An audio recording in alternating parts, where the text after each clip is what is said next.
পেকুয়ার ভাইয়েরা, তোমরা আজকে ইতিহাস গড়েছ। পেকুয়াবাসীর পক্ষ থেকে, জনস্রোতের পক্ষ থেকে আমাদের কাউন্সিলে আছেন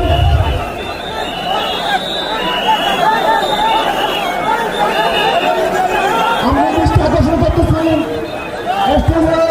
আমাদের যে এলইডি রয়েছে, আপনারা এলইডি বাচ্চা বাচ্চা করতেছেন, আপনারা এলইডির পাশ থেকে চলে যান।